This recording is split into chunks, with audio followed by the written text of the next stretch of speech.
What's up, everybody? This is Matt at 2A3D. Today we're going to be discussing how to do a full wrap on 40-ounce Stanleys and dupes. There's been a lot of questions lately, so I figured I'd take some time and make a video and trying to help out. I am not a videographer, so cut me some slack in that aspect. If I miss something, maybe you do something different. This is just how I do it. I'm going to try and be thorough and detailed. Again, this is just how I do it. And I'm human, so give me a break if I miss something or you do something a little bit differently. I want to start with cup prep. We're going to talk about this Stanley cup right here. We're going to get this guy out of here.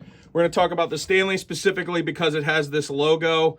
There's some questions about what to do about the logo and how to work around it or whatever. So there's two options that you have. You can either cut your design so it goes around the logo. That's great. If you're a beginner, it might be a little intimidating to do so. I prefer the second method. I prefer to tape off these the logos with these. I make these on a Cricut. They're just multi-purpose, general metal purpose tape. This is for like HVAC. You can find this at any hardware store. All you have to do is, and I usually measure it when I do it, but you just pop it over the logo. And this isn't going to be straight either because I'm doing it by hand. But you just pop it over the logo. And there you go. The CO2 laser is not going to blast through that. You don't have to worry about running into the logo or anything like that. So it makes it really, really simple. And then you just peel it off. Next thing you're going to want to do is strip down the cup. So you're just going to want to take the cap off. Sometimes there's a little pamphlet in there. And then you want to remove the handle. So it's got these Allen screws right here. So Stanley uses a variety. It's going to help to have a good set of Allen wrenches. The dupes use a Phillips head most of the time. So it's going to help to have a lot of the tools, a lot of various tools to do that. There's not one tool to do it all. Then you're going to take these two Allen screws off and it's going to leave behind some tabs. Right, so these are tabs you're going to have to avoid with your laser when you're working, depending on your focal height. We'll get to that.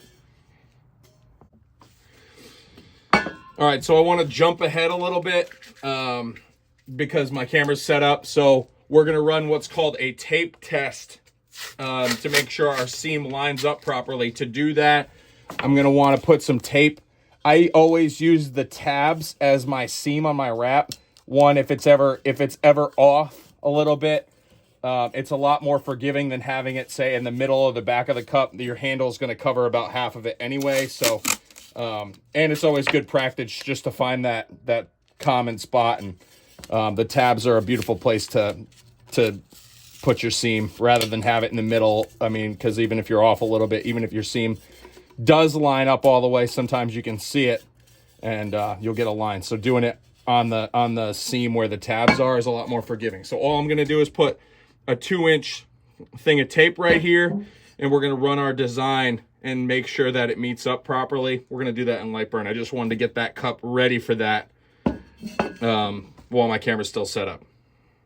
So coming over into Lightburn, we're going to be working on this kitty wrap right here. You can see a preview of it, of what it's going to look like. Preview is a beautiful thing because it's going to show you where the laser is going to engrave. It has nothing to do with the cut settings, so you can't click invert here and then assume it's going to invert your engraving. This is just a preview. So this is the wrap we're going to be working with today. I'm not going to speak about design today. This is just kind of how to do a wrap and how to get set up for that. So we'll talk about design another time. But regardless, when you do a new wrap or a new design for the first time, you want to make sure the design is in fact seamless. So what I'm going to do is I'm just going to put a little square right here so I can find the seam. And then I'm going to take this design and duplicate it and then subtract this number from this number. So I have the duplicate over here and we're going to find that seam, minus 312.168. And we have this little square. Now we know where the seam is. So if it's a really nice seam, you'll have a reference point. So I can go right to this little square. And I'm just going to go up and scroll up. And scroll up. and try and find that seam. And you can see it right there. And that looks good to me. So you know the file's gonna line up properly, okay? You don't have to do this, but it does help to double check if you want the best possible wrap. So we're gonna orient our wrap right now. My pie burn isn't sitting this way in my machine, it's sitting sideways. So what we wanna do is we wanna rotate this. The top of my cup is gonna be over here in this area. So we wanna rotate it clockwise 90 degrees. We're just gonna come up to here and rotate it. Now now the kitties are proper. You'll notice this green dot, and we're gonna get into that right now. Now that we have it rotated, we're gonna look at this green dot, which is our origin. Consider it the start point of your where your laser is gonna start engraving, and we're gonna zoom down, and we're gonna look right here at our user origin. So that top dot is my origin. You'll notice that if you click it, it'll move. Now I'm doing this with both hands. So say we want to put it on the left, in the middle. This is going to vary. So when I'm doing logos, single logos on cups, I'll put my job origin here, and that's on the bottom of the logo. We're not going to talk about that today. I always start at the top right of my wrap as far as my origin goes. I'm not going to dig too deep into settings right now because this isn't really a settings video, but I do want to just kind of cover everything really quick. When you're doing a engraved wrap, you want to be set to fill. I'm going to show you the difference right now. We'll go to fill, and then we're going to click preview. Hold on, let me move this camera over a little bit. So when we preview this, it's going to look like this when it's set to fill. When it's set to, say, line, and we run a preview on it, it's only going to run the lines. It's not going to fill anything out. It's just going. This is how it's going to engrave. It's going to look like trash. This is going to vary machine to machine. This is why I always stress people kind of learning how to do it themselves, because learning how to play with these settings and stuff is more beneficial than someone handing it to you. Feel free to try my settings and see how they work out for you and play with them from there. So we got speed. The only reason I'm in this window right now, which is if you double click your layer, you'll get this window. I just want people talk about LPI. It's lines per inch. That number is right in here as opposed to line interval, which is basic and over here. So we have three main settings. You have your line interval. I run mine at 0.085. That is every time your laser moves, that's how far it's going to move up. I've done some posts and stuff like that before on how when you get lower, there's really no difference. These lasers only have such a tolerance.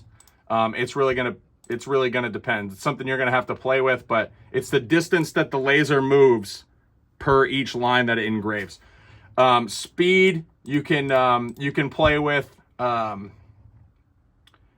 going to vary. And then you have your power right here, power minimum, power maximum. I always set them at the same. You can play with them how you want, but I always set them at the same. So play with these, see how it works out for you. Your results might be better, than somebody else's settings on your specific machine. So we have our graphic uploaded and checked. We know that it's going to be seamless. We have our origin set in here. We're going to have to do it in the machine. We have our settings where we want them. I think it's time to get the cup in the laser and get back to that tape test. For this tape test, remember we only put a small line of tape, so we only need a little bit of this wrap to check it. You can run a full tape test. I think it's a waste of time.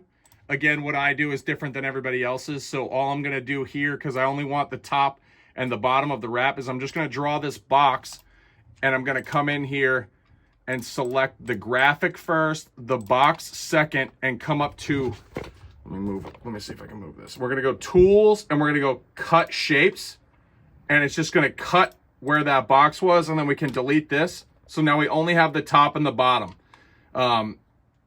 now it's only going to run basically what lines up at the seam. We don't need to waste time on all this other stuff because it's not going to teach us if we have a proper seam or not. I will mention that when you do this, turn your power way down. So for this, I run 400, 15, and 15. You can leave the line interval the same if you want. You can also bump that up. I like to keep it consistent so I know where the laser is going to be. It's also worth noting that I'm running for this video a 60 watt OhmTech 20 by 28 CO2.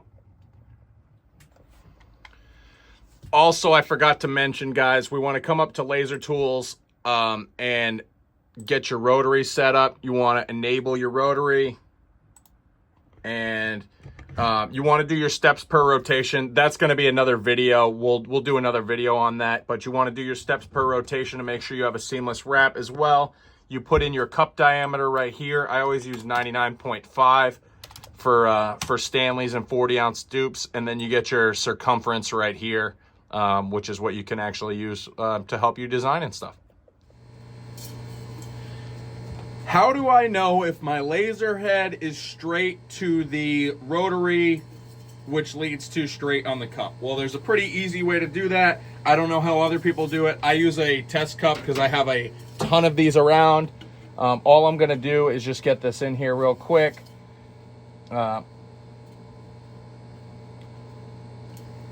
We're going to run this over here. I just cleaned this machine for the sake of this video. So we're going to get this in, we're going to get it focused, and then we're going to go with that. So all I'm going to do is kind of eyeball this to center using my red dot pointer. We're going to get this focused. When you focus this, it's probably most asked question out there. On these, you focus this point and this point consistently. This point doesn't really matter. Don't worry about this. Focus here, and it will bring this right in. So I have a focal gauge that I made right here. I'm just going to put this underneath and walk my machine up to it. I know that my focal point is 38 millimeters. I run 3 millimeters out of focus, and I'll get to that in a second. So I'm just going to make it so that oops, sorry about that. Just so it touches the cup and the tip of the nozzle. Then I'm going to check it over here. I'm using a Lightburn grip. That's worth noting as well. Great rotary, easy to use. It's going to make this part even easier. So now we're going to check this part of the cup. We're just going to jog this over to right here or so. And it needs some adjusting down. To adjust down, you have to loosen these tabs right here. And then we're just going to play with this wheel right here. We're going to make it go down a little bit until we can get this in. And now we're in. We're touching on the top and the bottom. Now we're going to bring it back over and double check this spot. Make sure it didn't really move. And we're touching top and bottom here. So now this spot and this spot are both in focus. And this spot is going to be okay. So we can tighten these knobs up. And we're good to go. You'll notice on my focal gauge, I have a 34 here. This with the arrow is not actually accurate. My focal point is 35 millimeters. I run 3 millimeters out of focus because the average that I found in difference between this spot and this spot is about 5 millimeters. So when it's flat, this spot is higher. So if you go 3 millimeters up on my machines with my lenses, like 2.5 inch lens, this is 5 millimeter difference here. If you go up 3, it still keeps this within the focal range. This stays within the focal range, and this is inside of the focal range. It'll give you a clean laser all the way across. Your focal height is going to vary based on your lens size. Some people use a 4-inch lens. Factory OhmTech lenses are 2-inch. I like the 2.5 because now you don't have to avoid these tabs at all. You don't have to worry about that when you're focusing or anything like that. The tabs on this cup are actually pretty small, but sometimes you'll run into bumping them and stuff like that. I know that when I started out and I was using like a 2-inch lens, I was having an issue with it. Get yourself a 2.5 inch lens it's a lot more forgiving as far as focal distance and stuff as well. Coming back to that question now, is my cup straight to the gantry? So is this gantry and the laser head straight to this cup? What I do, and I don't know if everybody else is different, but I like to just draw a line on a test cup. Once it's in, I'm not moving this rotary for like weeks at a time. So it really doesn't matter to me. I don't have to do this every time. And then I'll just hit my pulse fire. Oh, hold on. I gotta turn my chiller on. Now that my chiller is on, all I'm gonna do is hit my pulse fire. So you'll see it just kind of flamed a little bit. You know, you can see it turning on right there. All I'm gonna do is hold my pulse fire and move the machine this way, and check where that line goes. You don't have to do this. Maybe there's a better way. This is how I like to do it. I never have to do this because I leave them in my machine. Now we can check that line. I'm gonna check the line and make sure it looks centered to the cup on the bottom and centered to the cup on the top. It looks good. So we're good to go. We know that the laser head, when it moves back and forth, is gonna be straight to the cup. It's not gonna be angled or anything down here. We know it's good. You can get some lines, or like not a clean engrave. If your cup is off center, you might have a seam. You might run into other issues. Remember that green dot in Lightburn that we were talking about as far as the origin goes? Well, we need to tell the machine where that green dot is now. Remember I had said that I like my origin to be at my tabs. So we want it to be towards the top because we went top right? So we want it to be at the top. And then all I'm gonna do is I keep one of these cards handy. Again, people might do this differently. This is just how I do this. I put a card right here. I go to I get my dot pointer close to the brim. I put my metal card in right here, and then I just fire it, and then I eyeball it. If it looks like it's off the paint, you can pull it away and check. If it's off the paint, it's not gonna burn it. Looked like I can move a little bit this way, so I'm gonna do that, and I'm gonna check it again. That looks like it's right on the line. If I pull it away, I can check it again, and it's not on the paint. So that's good. That's where I want my origin to be. So now that we have our laser in position where we want our origin to be, we're gonna push the origin button. That's gonna tell the laser that that's where that green dot and Lightburn is supposed to be. While I have you here, we're gonna take a look at this number, this 295. So the 295 is the position on the Y-axis where my laser is currently sitting. My Y-axis only has 500 millimeters. If we're trying to run a 312 millimeter wrap, we're gonna run into an issue and it's gonna stop right there, and then it's not gonna finish. So what I'll do, and I do this with every full wrap job I do, I come back to about 90, 80, 90, 50 is fine, and then I'll put my origin there. So now when I run that 312 millimeter wrap, it's got plenty of space. Now that I rotated that to the origin to get it on a spot where it wasn't going to trigger a Y warning, you'll notice that my tabs are gone. So we want to rotate this cup and put the tabs up.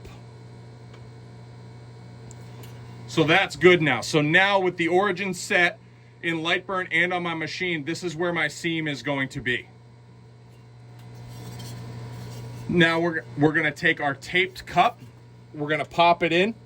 Anytime you switch cups, even if it's the same manufacturer, there are differences in Stanley and everything as well. It doesn't hurt to double check your focal points. I'm gonna take my tools right here and I'm gonna tighten this up. I know some people don't, but they send them for a reason. And we're just gonna tighten this cup up. Oh! We're just gonna tighten this cup up like we were if we were doing a normal job. I try to keep everything as consistent in testing as I do with the normal job. That's how you get the most consistent results. Now we're gonna run that seam test that we did where we just cut the top and the bottom, and we're going to run that and see where that lines up.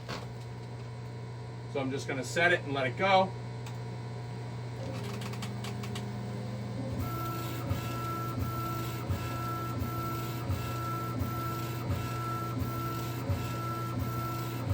Probably fast forward this clip a little bit.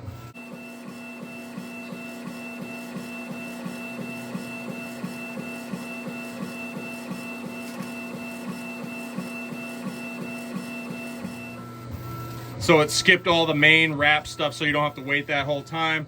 It's coming on the butt end of it, you could say, the end of the wrap, and we're gonna make sure that that lines up and doesn't show a seam consistently throughout the design, because you don't want seams. Nobody wants seams. Let me zoom in a little bit right here.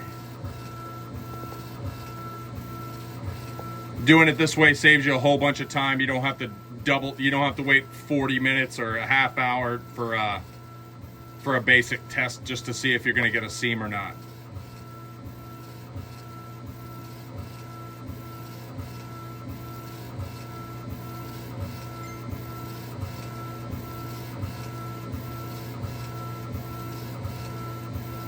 So we have no seam down here. This side's always going to finish first. No seam here. Good to go. We're gonna take our cup off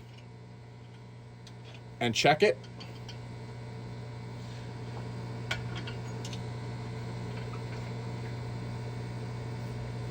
There's no seam, no seam, no seam. Now we can come back into Lightburn and Control Z a few times. Control Z just goes back. Just goes back. You just want to go to where you drew that square in and delete that rectangle. Control Zing will also put your settings back, so our settings are back from that 400 15. They're where they should be.